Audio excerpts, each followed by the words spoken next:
ആത്മാവോടുകൂടെ. വിശുദ്ധ മത്തായി അറിയിച്ച നമ്മുടെ കർത്താവ് മിശിഹായുടെ പരിശുദ്ധ സുവിശേഷം. നമ്മുടെ കർത്താവായ മിശിഹായ്ക്ക് സ്തുതി. അധ്യായം 4 വാക്യങ്ങൾ 1 മുതൽ. അനന്തരം പിശാചിനാൽ പരീക്ഷിക്കപ്പെടുന്നതിന് യേശുവിനെ ആത്മാവ് മരുഭൂമിയിലേക്ക് നയിച്ചു. യേശു 40 ദിനരാത്രങ്ങൾ ഉപവസിച്ചു. അപ്പോൾ അവന് വിശന്നു. പ്രലോഭകൻ അവനെ സമീപിച്ച് പറഞ്ഞു, നീ ദൈവപുത്രനാണെങ്കിൽ ഈ കല്ലുകൾ അപ്പമാകുവാൻ പറയുക. അവൻ പ്രതിവചിച്ചു, മനുഷ്യൻ അപ്പം കൊണ്ട് മാത്രമല്ല ദൈവത്തിൻ്റെ നാവിൽ നിന്ന് പുറപ്പെടുന്ന ഓരോ വാക്കും കൊണ്ടുമാണ് ജീവിക്കുന്നത് എന്നെഴുതപ്പെട്ടിരിക്കുന്നു. അനന്തരം പിശാച് അവനെ വിശുദ്ധ നഗരിയിലേക്ക് കൂട്ടിക്കൊണ്ടുപോയി ദേവാലയത്തിൻ്റെ അഗ്രത്തിൽ കയറ്റി നിർത്തിയിട്ട് പറഞ്ഞു, നീ ദൈവപുത്രനാണെങ്കിൽ താഴേക്ക് ചാടുക. നിന്നെക്കുറിച്ച് അവൻ തൻ്റെ ദൂതന്മാർക്ക് കൽപ്പന നൽകും. നിന്റെ പാദം കല്ലിൽ തട്ടാതിരിക്കുവാൻ അവർ നിന്നെ കൈകളിൽ താങ്ങിക്കൊള്ളുമെന്ന് എഴുതപ്പെട്ടിരിക്കുന്നു. യേശു പറഞ്ഞു, നിന്റെ ദൈവമായ കർത്താവിനെ പരീക്ഷിക്കരുത് എന്നുകൂടി എഴുതപ്പെട്ടിരിക്കുന്നു. വീണ്ടും പിശാച് വളരെ ഉയർന്ന ഒരു മലയിലേക്ക് അവനെ കൂട്ടിക്കൊണ്ടുപോയി. ലോകത്തിലെ എല്ലാ രാജ്യങ്ങളും അവയുടെ മഹത്വവും അവനെ കാണിച്ചുകൊണ്ട് അവനോട് പറഞ്ഞു, നീ സാഷ്ടാംഗം പ്രണമിച്ച് എന്നെ ആരാധിച്ചാൽ ഇവയെല്ലാം നിനക്ക് ഞാൻ നൽകും. യേശു കൽപ്പിച്ചു, സാത്താനെ ദൂരെ പോവുക. എന്തെന്നാൽ നിന്റെ ദൈവമായ കർത്താവിനെ ആരാധിക്കണം, അവിടുത്തെ മാത്രമേ പൂജിക്കാവൂ എന്നെഴുതപ്പെട്ടിരിക്കുന്നു. അപ്പോൾ പിശാച് അവനെ വിട്ടുപോയി. ദൈവദൂതന്മാർ അടുത്തു വന്ന് അവനെ ശുശ്രൂഷിച്ചു. നമ്മുടെ കർത്താവായ മിശിഹായ്ക്ക് സ്തുതി.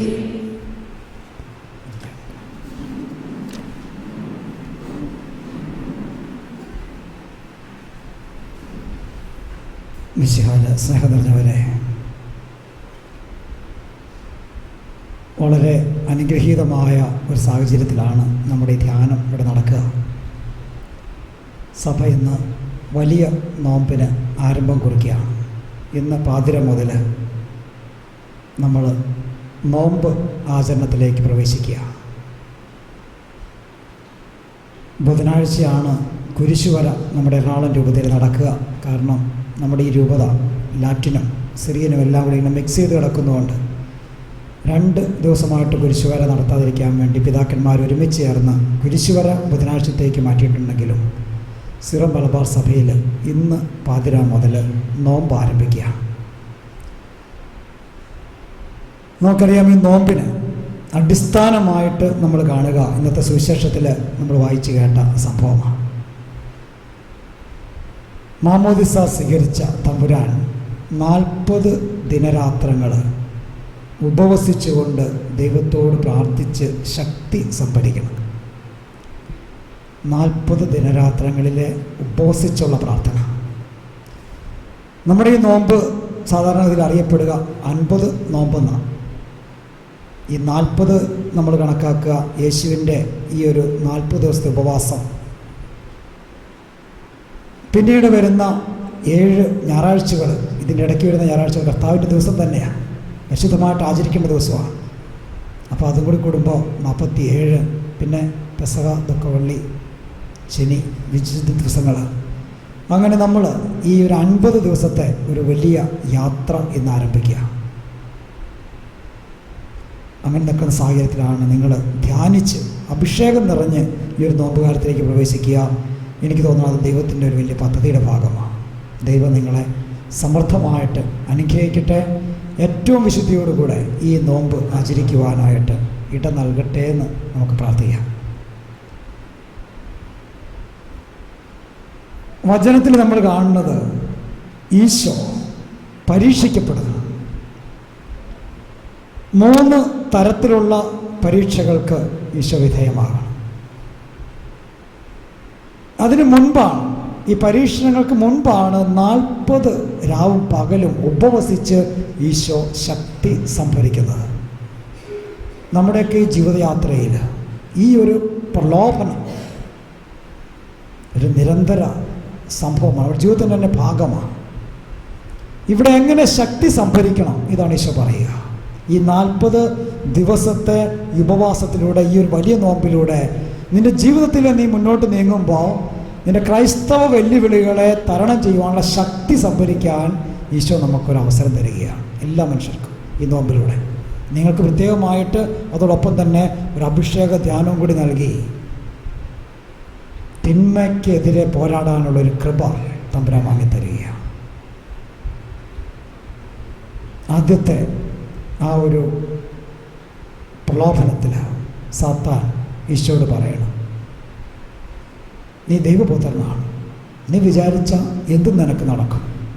ഈ 40 ദിവസത്തെ പ്രാർത്ഥന കൊണ്ട് നിനക്ക് മനസ്സിലായി നീ ദൈവത്തിൻ്റെ പുത്രനാണ്. ഞാൻ നിന്നോട് ഉപദേശിക്കുകയാണ്, ഈ ശക്തി നിന്റെ ശരീരത്തെ പ്രീണിപ്പിക്കാൻ വേണ്ടി നീ അങ്ങോട്ട് ഉപയോഗിക്കുക. ജഡത്തിൻ്റെ ഒരു ആസക്തി എല്ലാ മനുഷ്യരും അഭിമുഖീകരിക്കുന്ന വലിയ ഒരു പ്രലോഭനമാണ്. മനുഷ്യനെ ശരീരമായിട്ട് മാത്രം അങ്ങോട്ട് ഒതുക്കിക്കളയുക, ശരീരത്തിന് തോന്നുന്ന പോലെ അങ്ങ് ജീവിക്കുക. ജഡത്തിൻ്റെ ഒരു ആസക്തി, അതിലേക്ക് നിൻ്റെ എല്ലാ ദൈവത്വവും നിൻ്റെ ആവശ്യമെല്ലാം ഒതുക്കി തീർക്കുക. ഈ ഒരു പ്രലോഭനത്തെയാണ് യേശു അതിജീവിക്കുക. തിരുവചനം മുറുകെ പിടിച്ചുകൊണ്ട് മനുഷ്യൻ അപ്പം കൊണ്ട് മാത്രമല്ല ജീവിക്കുന്നത്, ദൈവത്തിൻ്റെ വചനമാണ് ഒരുത്തന് ജീവൻ നൽകുന്നതെന്നുള്ള ശക്തമായ പ്രബോധനത്തിലൂടെ ആ ഒരു ബന്ധനത്തെ അതിജീവിക്കാൻ ഈശോ നമ്മെ പഠിപ്പിക്കുക.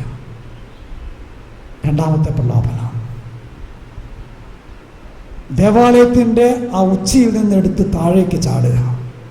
എല്ലാവരും അത് കണ്ട് അതിശയിച്ച് എളുപ്പത്തിൽ നിന്റെ മഹത്വം അംഗീകരിക്കാനിട വരും. മറ്റൊരു പ്രലോഭനമാണ് നമ്മുടെയൊക്കെ ദുരാശകൾ, അസൂയ. ഏത് വൃത്തികെട്ട മാർഗത്തിൽ കൂടെയും അംഗീകാരം നേടിയെടുക്കുക എന്നുള്ളൊരു ആസക്തി മനുഷ്യൻ്റെ ജീവിതത്തിൻ്റെ ഭാഗമാണ്.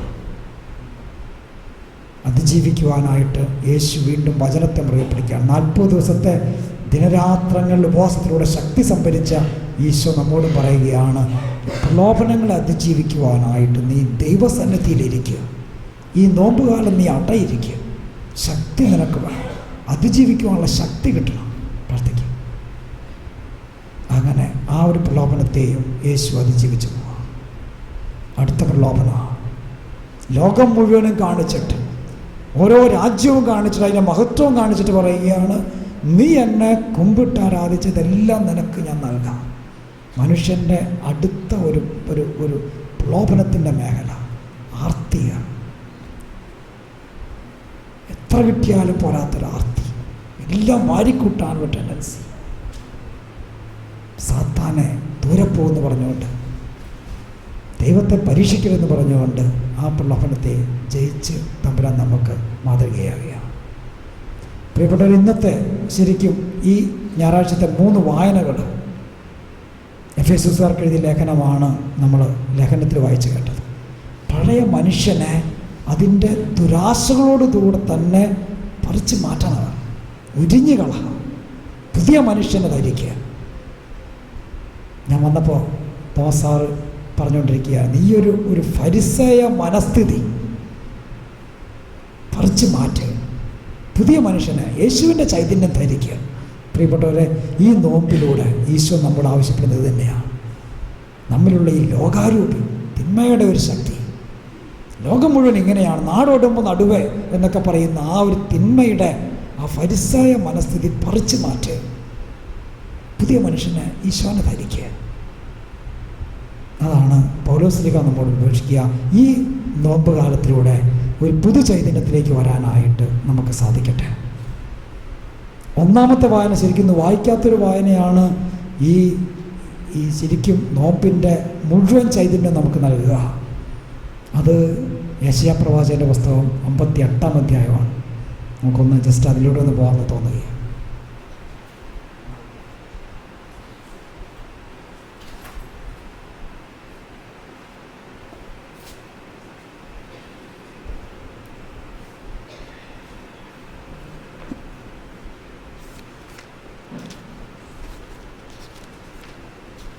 യെശയ്യാ 58 യഥാർത്ഥ ഉപവാസത്തെക്കുറിച്ച് വളരെ ക്രമമായിട്ട് ഇങ്ങനെ എഴുതിയിട്ടിരിക്കുകയാണ്. ഞങ്ങൾ എന്തിനു ഉപവസിച്ചു അങ്ങ് കാണുന്നില്ലല്ലോ, ഞങ്ങൾ എന്തിനു ഞങ്ങളെ തന്നെ എളിമപ്പെടുത്തി അങ്ങ് ശ്രദ്ധിക്കുന്നില്ലല്ലോ എന്ന് അവർ എന്നോട് ചോദിക്കണം. എന്നിട്ട് ദൈവം പറയുകയാണ്, ഉപവസിക്കുമ്പോൾ നിങ്ങൾ സ്വന്തം സുഖമാണ് തേടുന്നത്, നിങ്ങളുടെ വേലക്കാരെ നിങ്ങൾ പീഡിപ്പിക്കണം. കലഹിക്കുന്നതിനും ശണ്ട കൂടുന്നതിനും ക്രൂരമായി മുഷ്ടി കൊണ്ട് ഇടിക്കുന്നതിനും മാത്രമാണ് നിങ്ങൾ ഉപവസിക്കുന്നത്. നിങ്ങളുടെ സ്വരം ഉന്നതത്തിലെത്തുവാൻ ഇത്തരം ഉപവാസം ഉപകരിക്കുകയില്ല. ഇത്തരം ഉപവാസമാണോ ഞാൻ ആഗ്രഹിക്കുന്നത്?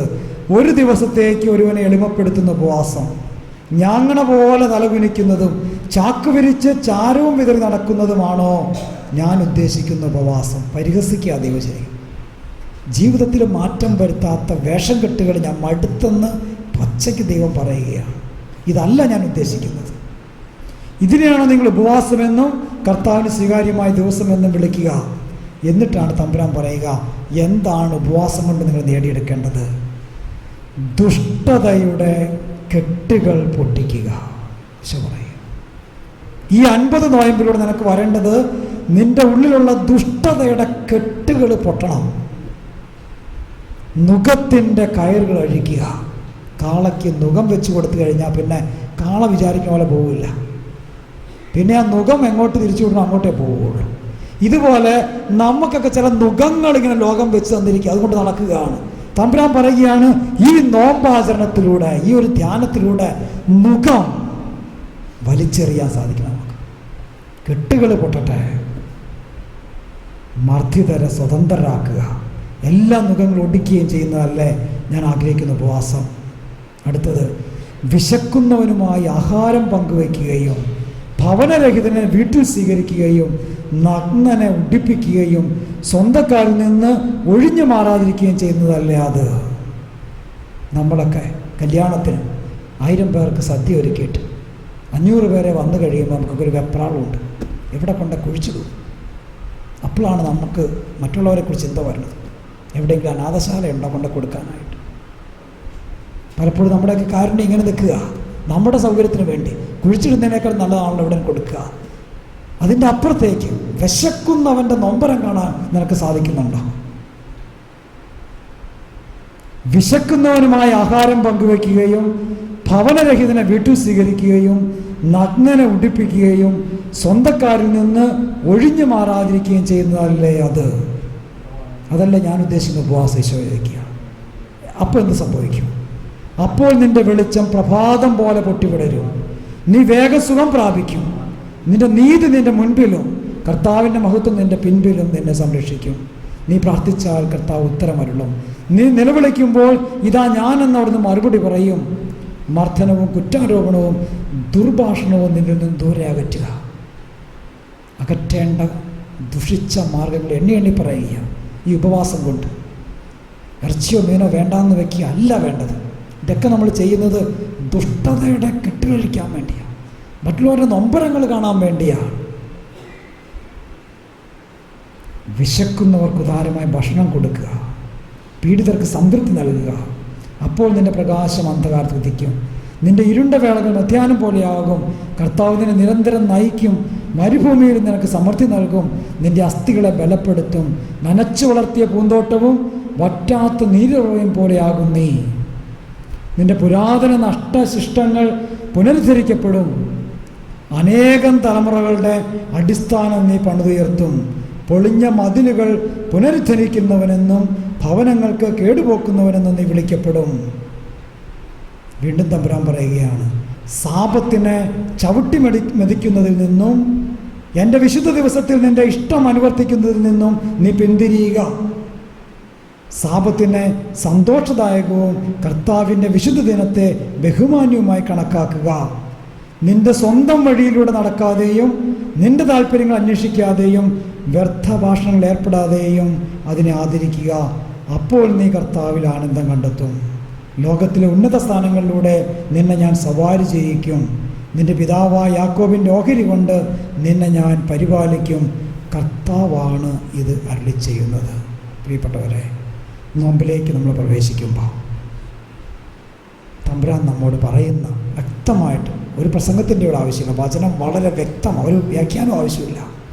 പൗലോസ്ലീഹ വ്യക്തമായിട്ട് പറയണ ദുഷിച്ച ദുരാശയുടെ പഴയ മനുഷ്യനെ പറിച്ച് മാറ്റ്, ഉരിഞ്ഞു മാറ്റ്.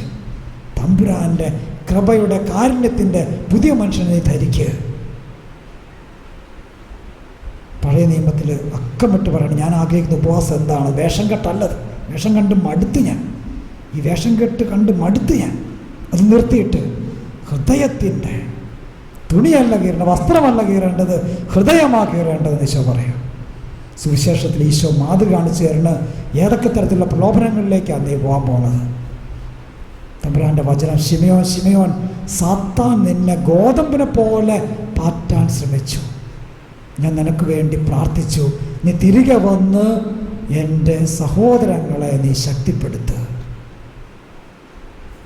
യോഹന്നാൻ്റെ സുവിശേഷം 17-ാം അധ്യായം 15-ാം വാക്യം, ദൈവത്തോട് ഈശോ പ്രാർത്ഥിക്കുകയാണ്, പിതാവേ, ഞാനിത് അങ്ങയുടെ പക്കലേക്ക് വരികയാണ്, ഞാൻ തിരഞ്ഞെടുത്ത മക്കൾ ഈ ലോകത്തിലാണ്, എന്നോടൊപ്പം അവരെയും കൂടി സ്വർഗത്തിലേക്ക് എടുക്കണമെന്നല്ല ഞാൻ പ്രാർത്ഥിക്കുക, മറിച്ച് ദുഷ്ടൻ്റെ കെണിയിൽ നിന്ന് അവരെ കാത്തുകൊള്ളണേ എന്നാണ് ഞാൻ പ്രാർത്ഥിക്കുക. പ്രിയപ്പെട്ടവരെ, ദുഷ്ടൻ്റെ കെണി, ഈ ഒരു ദുരാശ, ജഡത്തിൻ്റെ ദുരാശ, നമ്മുടെ ആർത്തി, നമ്മുടെ അത്യാഗ്രഹങ്ങൾ, നമ്മൾ കെട്ടിക്കിടക്കുന്ന വിഷം, ഈ വൈരാഗ്യവും വെറുപ്പ്, ഇങ്ങനെ ദുഷ്ടൻ്റെ കെണിയിൽ നിന്ന് രക്ഷിക്കണേ എന്ന് ഈശോ നമുക്ക് വേണ്ടി പ്രാർത്ഥിക്കണം. തമ്പുരാൻ്റെ കരങ്ങളിലേക്ക് നമുക്ക് നമ്മെ തന്നെ സമർപ്പിക്കാം. വലിയ വരദാനങ്ങളുടെ ഈ നിമിഷത്തിൽ തമ്പുരാൻ നമ്മിലേക്ക് കൃപ ഒഴുകട്ടെ. ഈ നോമ്പ് അതിൻ്റെ വിശുദ്ധിയിൽ ആരംഭിക്കുവാൻ, അതിൻ്റെ ചൈതന്യത്തിൽ നോമ്പിൽ ജീവിക്കുവാൻ, അങ്ങനെ നോമ്പ് കഴിഞ്ഞിറങ്ങുമ്പോൾ ഒരു പുതിയ സൃഷ്ടിയായി മാറുവാൻ, ആ ഒരു ഫരിസേയ മനസ്ഥിതി മാറിയിട്ട് യേശുവിൻ്റെ ചൈതന്യം ഉൾക്കൊള്ളുവാൻ തമ്പുരാൻ നമ്മളെല്ലാവരെയും അനുഗ്രഹിക്കട്ടെ. പിതാവിൻ്റെയും പുത്രൻ്റെയും പരിശുദ്ധാത്മാവിൻ്റെയും നാമത്തിൽ ആമേൻ. നമുക്കെല്ലാവർക്കും മനതാപത്തോടും ഭക്തിയോടും കൂടി നിന്ന് കർത്താവെ, ഞങ്ങളുടെ പ്രാർത്ഥന കേൾക്കണമേ എന്ന് അപേക്ഷിക്കാം. കർത്താവേ,